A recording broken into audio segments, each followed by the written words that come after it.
Por los siguientes minutos voy a hablar sobre la epidemia del gran divorcio, la gran ruptura que hace al menos 17 siglos está sufriendo, está adoleciendo el ser humano. La Escritura nos refleja en el libro de según San Mateo capítulo 19, el libro del Evangelio según San Mateo capítulo 19, sabiendo que los 4 evangelios sinópticos tienen distintas medidas, distintos enfoques, pero me gustó poder expresarlo en Mateo capítulo 19 sobre Jesús enseñando sobre el divorcio. Capítulo 19 del libro de Mateo, amada iglesia, dice de la siguiente manera: aconteció que cuando Jesús terminó estas palabras, se alejó de Galilea y fue a las regiones de Judea, al otro lado del Jordán,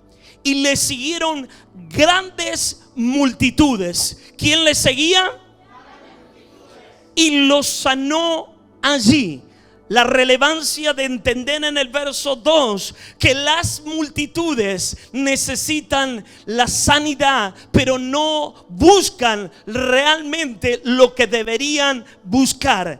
Tenemos que entender cada versículo, porque en cada versículo hay una gran relevancia.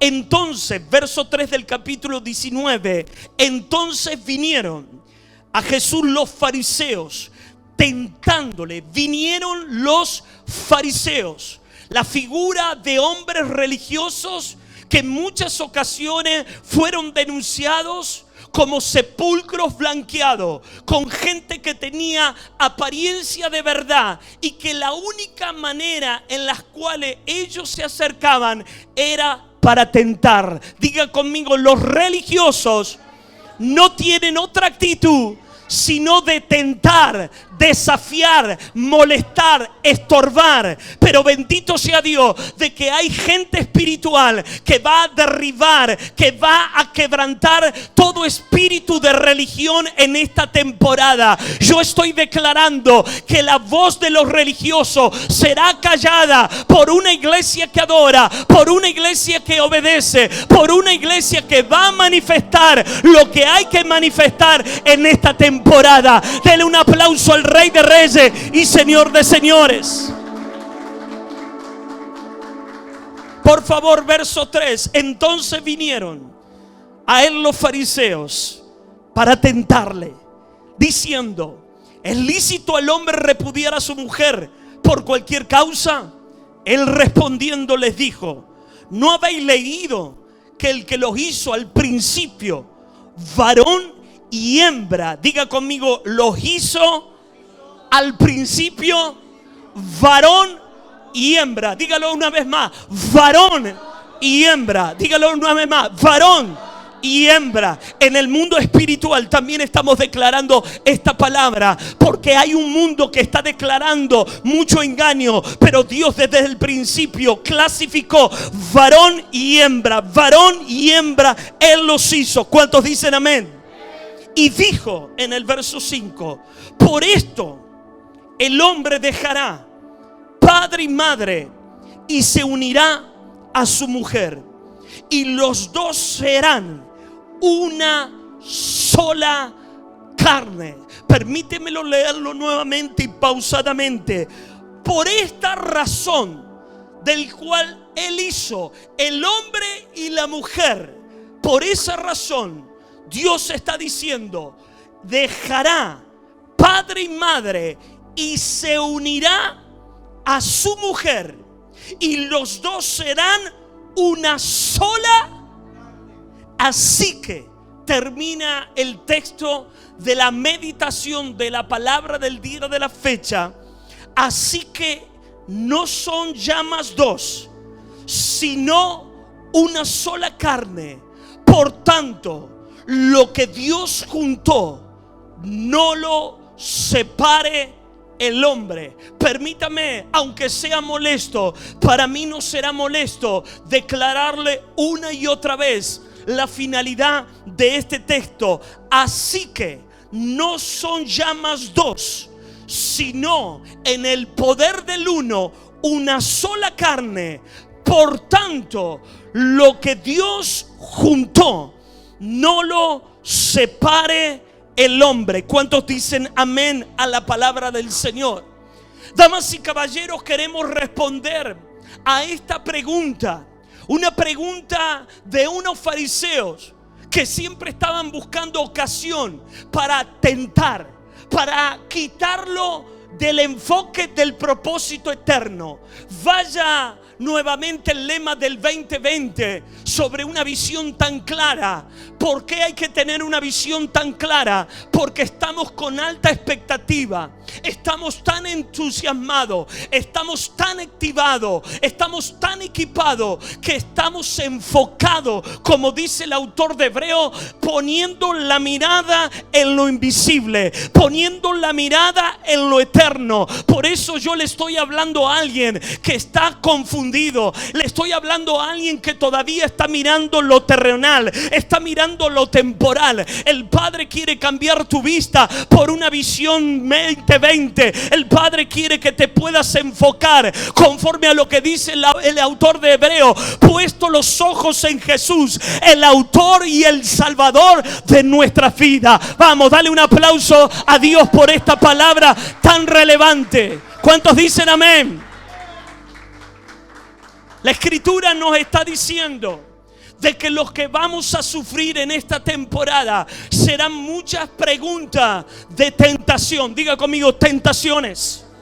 La palabra es una palabra tan preventiva, una palabra que de alguna manera no solamente es tan profética, porque Dios nos dice que estos 66 libros no son libros históricos. Tenemos la palabra más segura, tenemos la palabra más profética.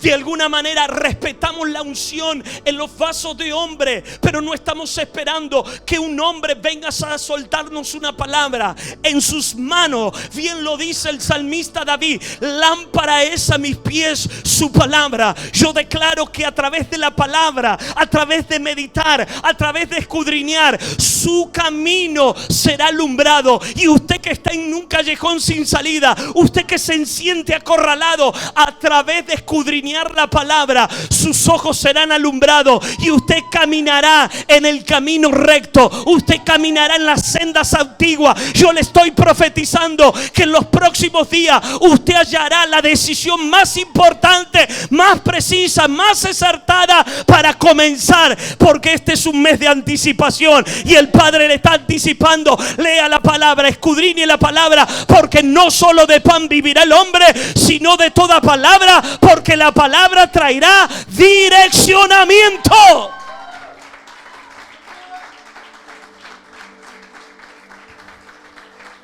Tienes que saber que hay mucha gente que te va a tentar. Lo primero que estamos viendo es que Jesús está siendo desafiado con una pregunta civil, pero Él actuó, déjeme decirle, ¿sabe cómo actuó? Con una respuesta espiritual. Bajo la inoperancia de los principados, de las potestades, en las cuales tienen solamente una asignación: tentarlo a usted. Las pruebas, las tribulaciones, las personas que les rodean, solamente tenemos la única mirada, la única asignación es que usted sea tentado. Y usted me dirá, apóstol, ¿tentado para qué? Para quitar mi mirada del propósito eterno. A Jesús le preguntaron sobre un tema civil, y como que Él de alguna manera, teniendo las 5 gracias, en Él habitaba lo profético, en Él habitaba lo evangelístico, en Él habitaba lo maestría, en Él habitaba lo pastoral, en Él habitaba en lo apostolado. Porque una cosa es ser apóstol y otra cosa es diseñar un apostolado. Un hombre, damas y caballeros, no podrá hacerlo todo, pero estamos de alguna manera construyendo un sistema tan corporativo que es una casa apostolada. Directamente Dios te está diciendo que usted va a actuar de una manera integral, de una manera operativa. Y Jesús declaró, denunció a una pregunta civil de una manera espiritual. La tentación no solamente se va a huir aunque usted no la refute y no la confronte, en un tiempo donde usted era niño, diga, en un tiempo donde usted era niño, como José, usted agarraba los trapos y se iba, huía de las tentaciones. Pero el Padre, a través de la cruz del Calvario, le ha dado toda autoridad. Usted tiene toda la autoridad legal para confrontar el poder de las tinieblas. Al menos que todavía usted esté en un domicilio como un hombre natural. La Escritura nos dice, para aquellos que están tomando nota, en 1 Corintios capítulo 2 verso 14, el hombre natural no percibe las cosas que son del Espíritu, porque para él son locura y no las puede entender, porque se han de discernir. Es decir, que estamos rodeados de un sistema natural. ¿Cómo sobrevivir en un mundo natural y poder mantenernos sentados en los lugares espirituales, mudándonos de domicilio?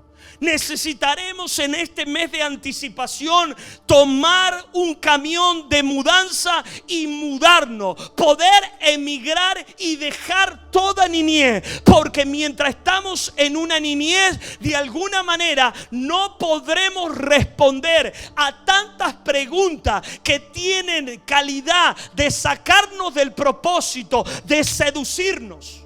El temor apostólico es que usted sea seducido, sacado, sea de alguna manera extraviado de la fe y de aquel que lo llamó de las tinieblas a la luz admirable. Por lo tanto, Dios quiere en este primer fundamento tener la actitud y poder imitar, que ellos se pensaban que de alguna manera lo iban a arrinconar a Jesús, pero Jesús le respondió con una palabra tan proverbial, una palabra con tanta esencia que le derrumbó todo argumento. Declare conmigo que es tiempo de hablar verdades proverbiales. Las verdades proverbiales son y contienen sabiduría, y con una palabra de sabiduría vamos a poder gobernar toda tentación. Le estoy hablando a alguien que es tentado en la depresión, le estoy hablando a alguien que es tentado en la miseria, le estoy hablando a alguien que es tentado en la lujuria. Sea lo que sea tu tentación, serás librado de aquella concupiscencia a través de una confrontación y de una palabra legal y espiritual en el nombre de Cristo Jesús.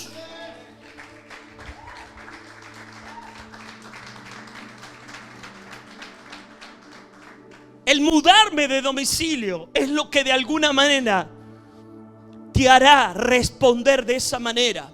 La Escritura dice en 1 Corintios capítulo 13, verso 11 hasta el verso 13: cuando yo era niño, hablaba como niño, pensaba como niño, juzgaba como niño, mas cuando ya fui hombre, dejé. Diga conmigo, dejé. Esa palabra es la clave para poder mudarse de domicilio. Porque en el domicilio donde usted está, pareciera que le pasa todo a usted. Y usted dice, pero ¿qué está pasando con mi vida? ¿Por qué se me rompe? ¿Por qué se me traba? ¿Por qué de alguna manera no puedo avanzar? Es que de alguna manera usted está donde Dios no está. Es que justamente deberemos estar en el punto, es decir, bíblicamente en el centro de la voluntad de Dios, que es buena, perfecta y agradable. Pero hasta que usted no se mude de salir de una niñez, ¿qué hace la niñez? Una niñez responde quizás como le han preguntado. Cuando somos de alguna manera confrontados, nosotros usamos las mismas cartas. Pero Dios nos dice que a nosotros no nos ha dado las mismas armas que tiene la gente.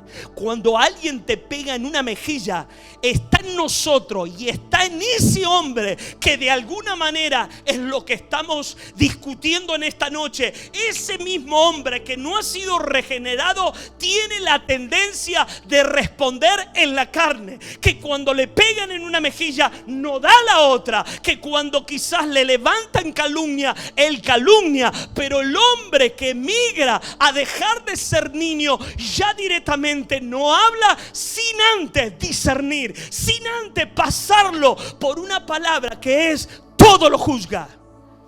Si usted puede anotar en 1 Corintios capítulo 2, ¿por qué estoy hablando mucho de los corintios? Porque los corintios tenían todos los cables desconectados del propósito y del enfoque eterno.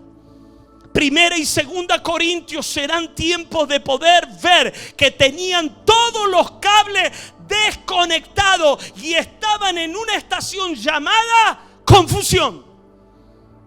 Por eso él le habla del fenómeno Peter Pan. Un adolescente crónico sabe cómo se acuesta, contento, y cómo se levanta, llorando, triste. Dígale que mudaste de domicilio, porque vivirás el fenómeno del péndulo. ¿Usted puede ver a sus adolescentes?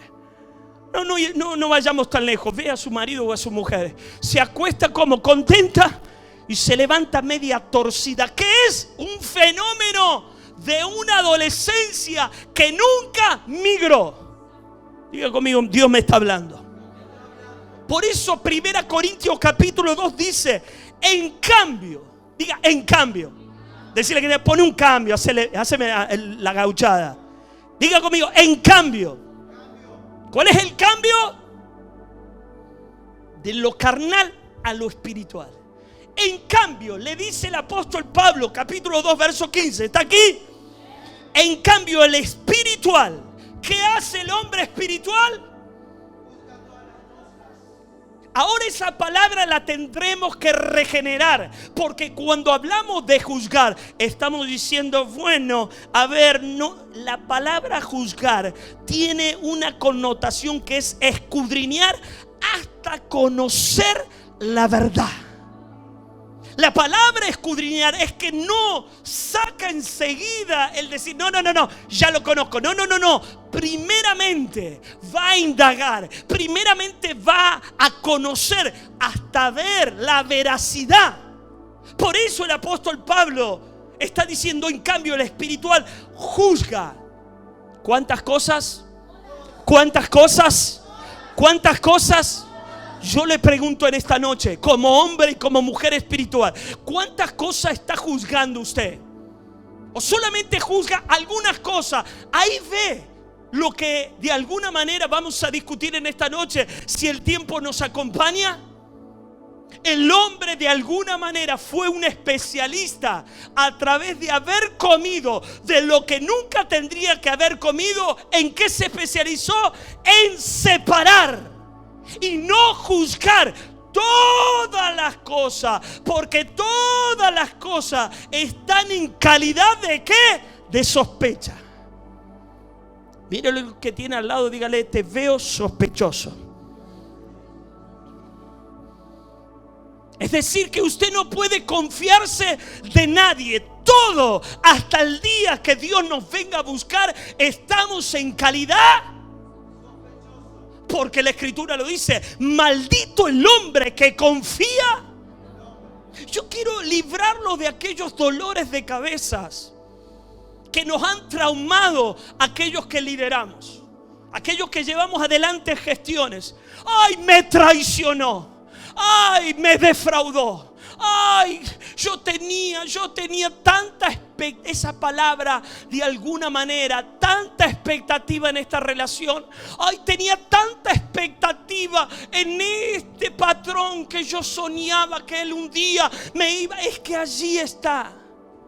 Lo incorrecto es que mi expectativa tiene que ser puesta en Dios. Por eso el salmista David dice: alzaré mis ojos. Es decir, que mi expectativa tiene que ser no en la suegra, no en mi papá que me va a dejar una herencia, no en mi abuelo, no en este ni en el otro, sino en Dios. Y cuando yo pongo la expectativa en Dios, Dios es el que va a tocar al desgraciado de la suegra, al desgraciado del tío, porque nadie de alguna manera tiene la voluntad de bendecir si no es Dios operando en la vida del ser humano.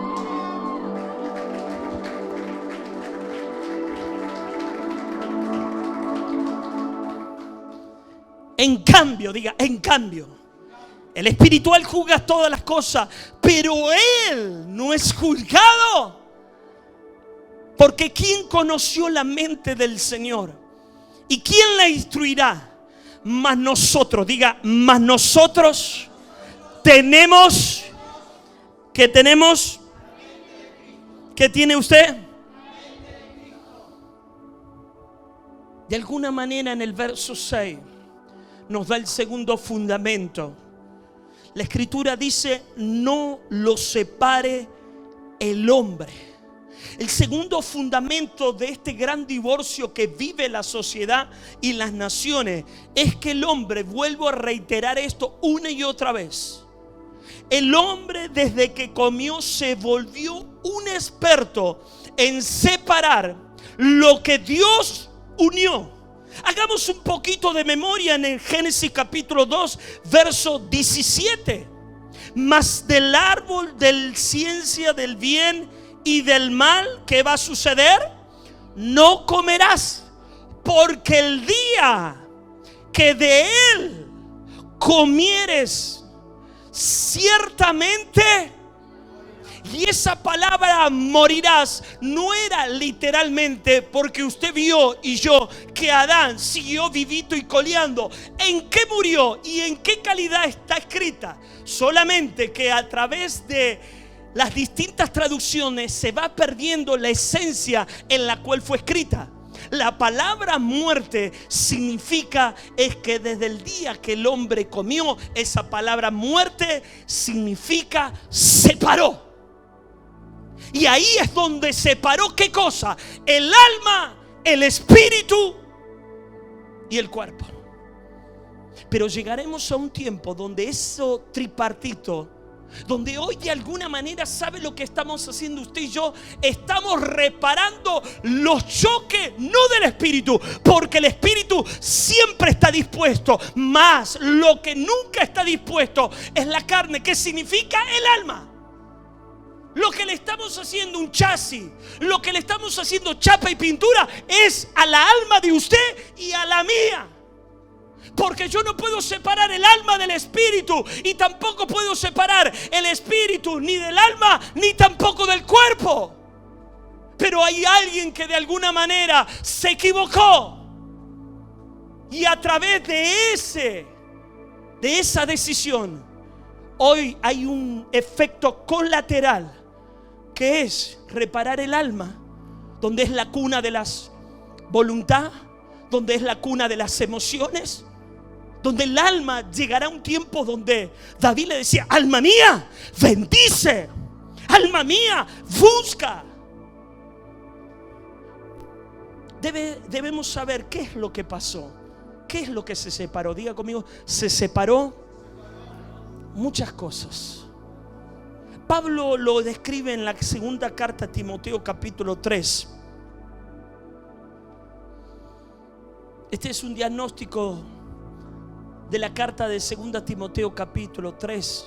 También debes saber esto, que en los postreros días vendrán tiempos peligrosos, porque habrá hombres amadores. Ahí comienza a ver todo lo que está desconectado del propósito de Dios. Ahí comienza la lista: hombres amadores de sí mismos, avaros, vanagloriosos, soberbios, blasfemos, desobedientes, ingratos, impíos, sin afecto natural, implacables, calumniadores, crueles, aborrecedores de lo bueno, que tendrán apariencia de piedad, pero negarán la eficacia.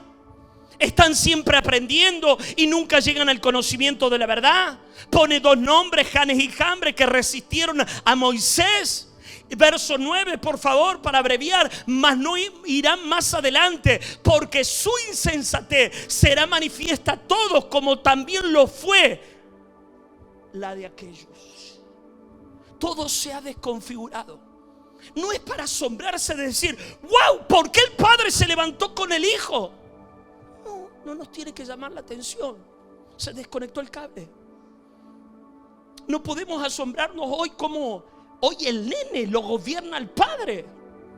No podemos asombrarnos como ha perdido el afecto natural. Hoy un hombre de alguna manera se acuesta con otro hombre. Eso no nos da la pauta, porque tenemos la palabra que ya nos está diciendo que el producto de haber comido. Por eso Jesús dijo en una parte: yo soy el pan de vida, y mientras todavía no comamos del pan habrá debilidad, habrá enfermedad. Y lo peor, que de alguna manera hay gente que ya está entre nosotros, que tiene nombre de que vive, pero está muerta, porque no está comiendo del pan. Jesús dijo: yo soy el pan, el que a mí viene no tendrá hambre, y el que en mí beba no tendrá sed jamás. Pero hay algo que de alguna manera se desconectó. Por eso le estoy dando el diagnóstico. Romanos también lo habla. Hay tantos pasajes que están hablando. Por eso están tan allí recalcativo leer Corintios, porque los corintios estaban todos desconectados, estaban todos desintegrados. Y lo da la escritura y nos dice: Dios no es un Dios de confusión. Les habla y les dice: muchachos, Dios no es un Dios de confusión, solamente que ustedes tienen todos los cables desconectados. Ahora, lo tercero que quiero fundamentar en esta palabra es cuál será la tarea de la gran comisión. Lo tercero, como colaborador, tendremos que realizar, para aquellos que están tomando nota, la tarea de un hijo de Dios, la tarea de un hombre y de una mujer regenerado que se ha transformado en un colaborador del propósito de Dios. ¿Cuál será, mi querido apóstol? Será conectar, hacer las conexiones correctas.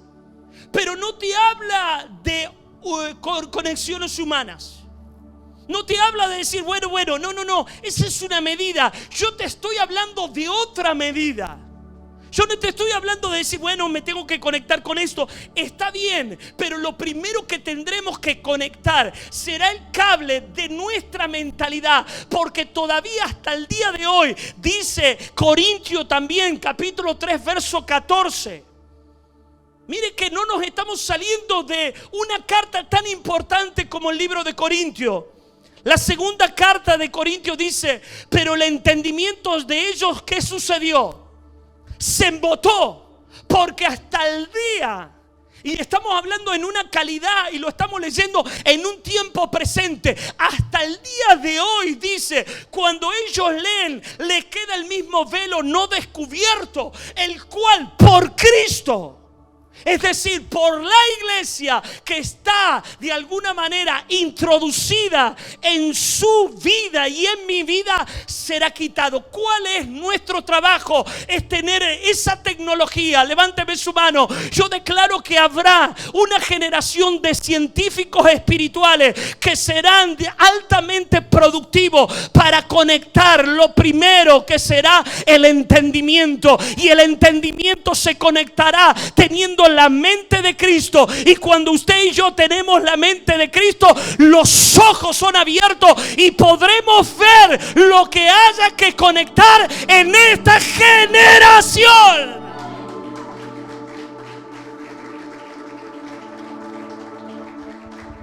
Por eso Efesios capítulo 1 verso dice apóstol Pablo: alumbrando los ojos de vuestro entendimiento, para que sepan cuál es la esperanza y cuál es la supereminente grandeza de su poder, la cual operó en Cristo. El primer cable que usted y yo tengo que conectar es conectarme a la mente de Cristo. Dígale que tiene al lado, tienes que conectarte a la mente de Cristo. Porque ese hombre se encargó de separar. Por eso tendremos que hablar mucho de ese hombre no regenerado, donde Agar quiere mandonear a Sara, y no es así. Agar es la esclava y hay que echarla a patada de nuestras vidas. Ahora, entendiendo esta conversación sobre una palabra de matrimonio, Dios vuelve otra vez, no solamente a conectar la mente. Y cuando hablamos de la mente, se conectará los ojos, se conectará el oído, pero quiero ir un poquito más profundo. Si usted me da unos minutos, y bajo una plataforma donde de alguna manera hay gente que está muy abierta en esta noche, que tiene mucha hambre de convertirse en alguien tan experto, en un científico que va a hacer las conexiones correctas. Lo primero que tendremos que saber es lo que dice el verso 5 de la médula del texto principal.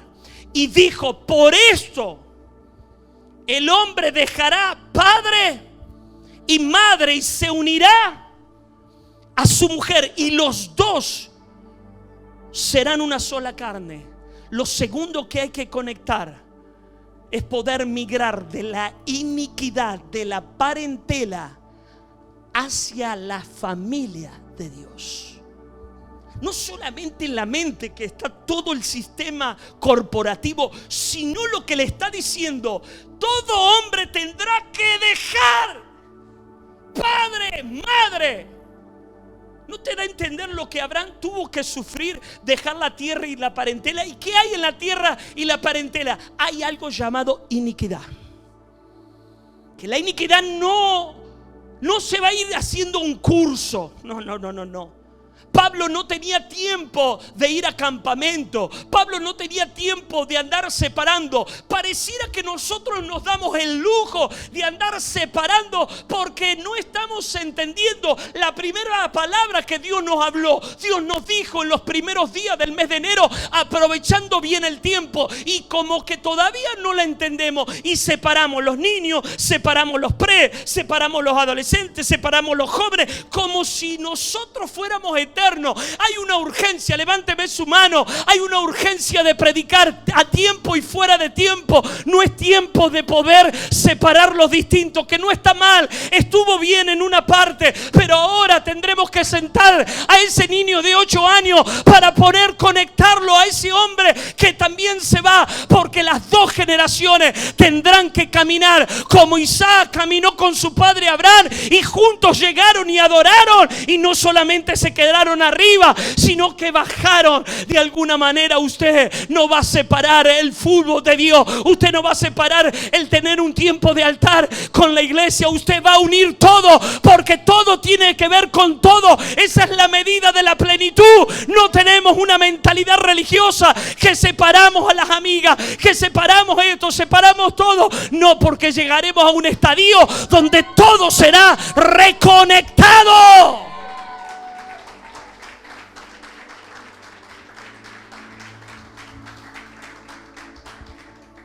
Diga conmigo: tendré que desconectarme de la iniquidad.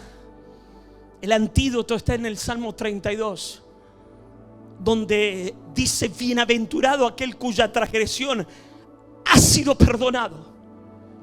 Bienaventurado el hombre a quien Jehová no culpa de iniquidad. Porque ahí está el verso 3. Porque mientras yo callo,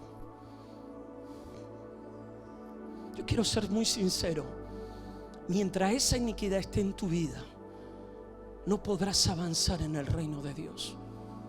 El domingo yo hablé una palabra tan preventiva de los secretos que tienes muy guardados. Y si tú acá en la tierra no confiesas, romperás todo, te volverás y serás un experto en vivir separando. Debes mudarte y salir. Por eso en el verso 6 del capítulo 32 dice algo: por eso orará a ti todo santo. ¿Para qué? Para pedir un novio, para pedir que se me aumente el sueldo, para sacar el auto, para ganarme la quiniela. No. ¿Por qué deberá orar todo santo mientras pueda ser hallado? Para poder salir de las transgresiones y de las iniquidades. No tengo tiempo para quedarme allí. Pero hablando sobre el diseño de matrimonio, número 1, cambiar el chip de la mentalidad. Número 2, separarme, cortar el cordón umbilical de la iniquidad y de la parentela. Y lo tercero o segundo es que fue soltado una orden para preservar. Dios le dijo al primer hombre: fructificad y multiplicad. Génesis capítulo 1, 28 dice: te di el diseño de poder fructificar y multiplicar.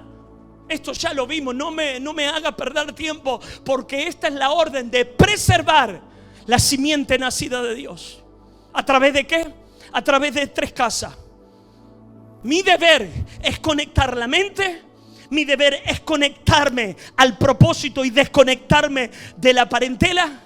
Mi deber, mi responsabilidad como colaborador es conectar el diseño de preservar. Pero nos hemos hecho estéril. No fructificamos y no multiplicamos. ¿Usted sabe que hay una gran matanza de niños? En Mateo capítulo 2, vuélvalo a leerlo. Yo ya hablé de las 3 casas. Hablé de la casa de Belén, hablé de la casa de Nazaret y hablé de la casa de Capernaum, donde el ángel le dice: levántate, cabezón, porque corre peligro ese niño. Ese niño corría peligro antes de la cruz y ahora corremos peligro nosotros, porque el deseo de Dios es que fructifiquemos y que multipliquemos esa nación nacida de Dios.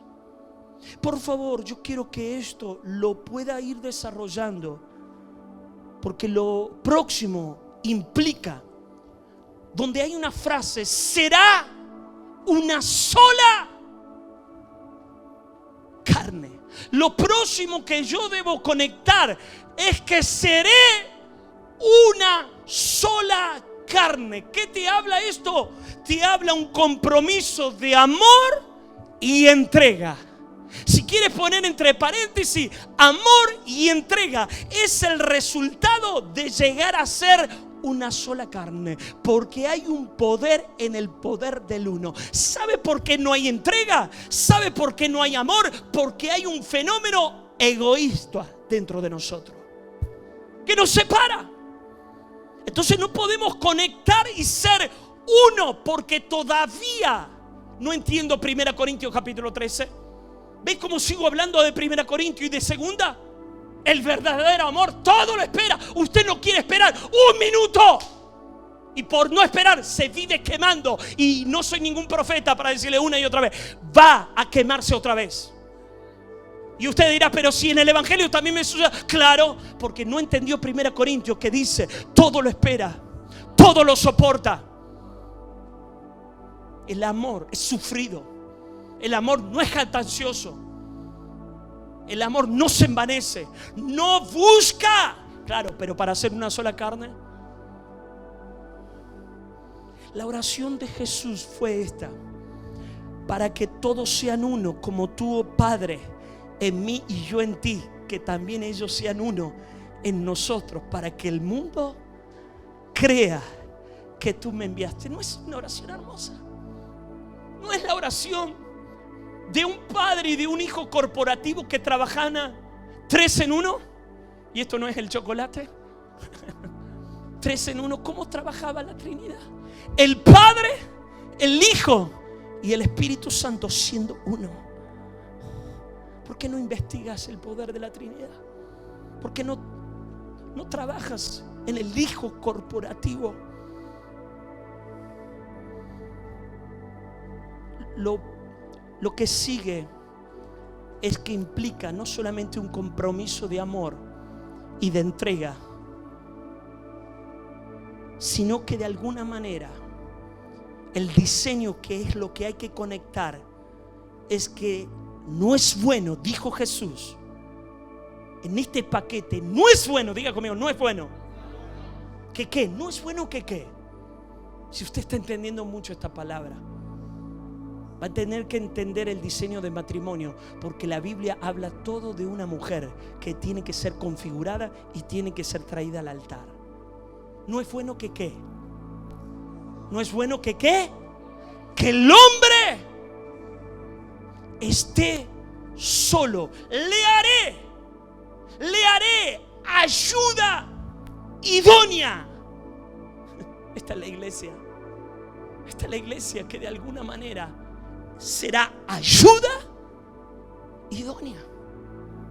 ¿Sabe por qué? Si no conectamos todos los cables, de alguna manera estaremos hablando y las cartas nunca llegarán.